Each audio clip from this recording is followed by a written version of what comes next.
이번에는 인도로 가보겠습니다.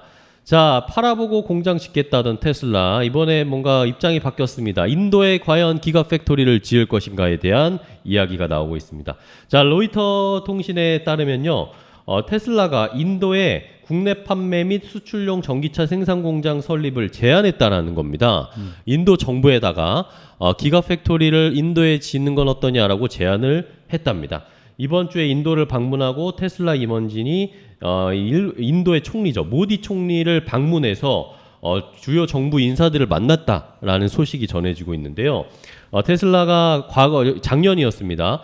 인도에 한번 기가팩토리 지을까 생각을 했었던 것 같아요. 한번 인도 정부와 협상을 했었는데 이게 굉장히 의견차가 커서 한번 결렬이 됐었습니다. 근데 다시 이번에 재도전을 하는 것 같습니다. 이유는 인도도 뭐 인구 부분에서 크게 중국을, 그러니까 성장률에 있어서는 지금 중국을 앞서가고 있죠. 총 인구수에서는 아직 중국이 좀 앞서 있지만, 그런데 이제 인도에도 중산층이라는 것들이 형성되기 시작하고 있기 때문에, 그쵸. 물론 중산층의 규모가 중국에 비해서는 아무것도 아니죠. 하지만 중산층이 형성되고 있다라는 거고, 중산층 이상만이 사실은 테슬라를 살 수가 있으니까요. 그래서 형성되고 있다는 점에서 긍정적인 시그널이라고 볼 수 있고, 또 하나는 인도하고 중국하고 정말 관계가 개 안 좋습니다. 네. 정말 안 좋잖아요. 중국하고 그쵸. 인도하고 막 싸웠죠. 전에 국경지대에서. 국경지대에서는 뭐 거의 전쟁 수준까지 가는 싸움도 있었고, 네. 인도에서는 중국산이라고 해가지고 틱톡 금지시키고 막, 네, 그쵸, 뭐 이런 일들이 지금 벌어지는데, 중국에서 생산한 테슬라는 못 받겠다라는 것이 인도의 입장이에요. 아, 그렇군요.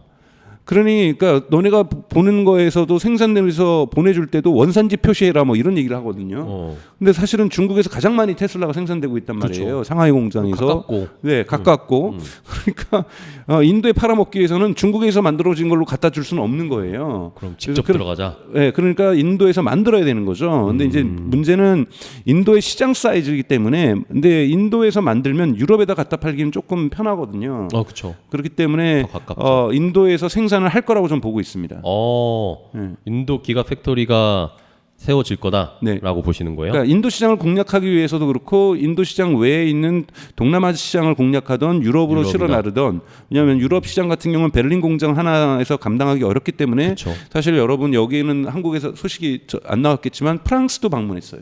아, 그래요? 프랑스에서는 심지어 테슬라에게 일론 머스크에게 레드카펫 깔아줬거든요.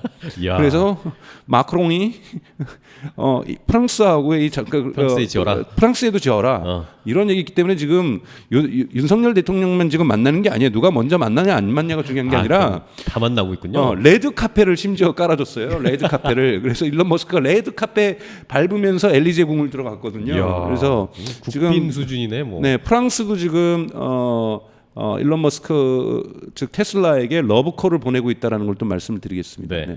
자, 이러면서 어쨌든 인도랑도 접점이 어느 정도 좀 생기는 것 같아요. 네.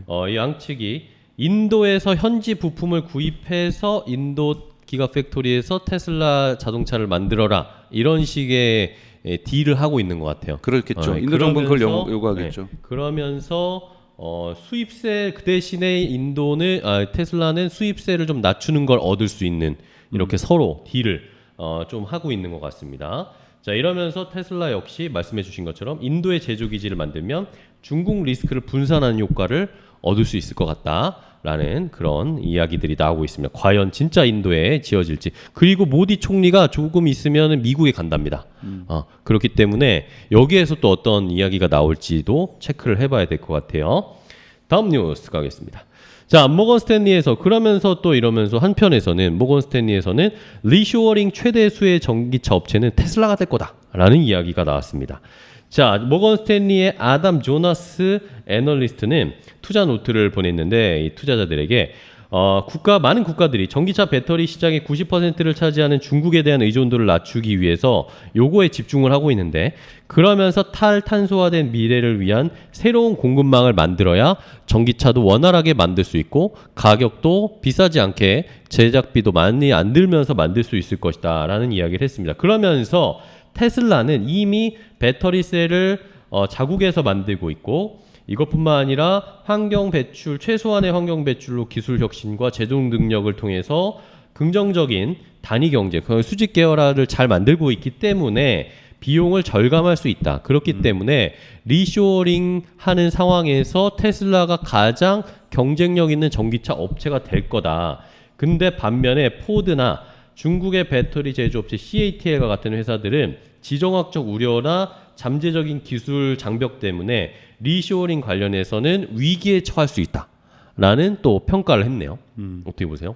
저도 당연하게 테슬라가 사실은 말씀드렸던 것처럼 그러니까 이 우리가 지난번에 5월달에 초기에 삽을 떴다고 하는 리튬 리파이너리라든지 네네. 이런 것도 사실 리쇼어링이라고 볼 수가 있는 거거든요. 이런 부분에서 적극적으로 리쇼어링을 하려고 하고 그 다음에 너바다 기가팩토리라든지 또는 저기 텍사스 기가팩토리에서 4680 배터리를 직접 생산하려고 한다든지 근데 이런 부분에서 테슬라가 긍정적이지만 여기에서 리쇼어링 아까 말했던 위험성이 있는 것이 100%또 다 못하고 있거든요. 그렇죠. 중국의 CATL 여러분 CATL을 무시하고 갈 수가 없어요. 쓸 수가 없어요. 네, 왜냐하면 가장 글로벌로 넘버 원이거든요.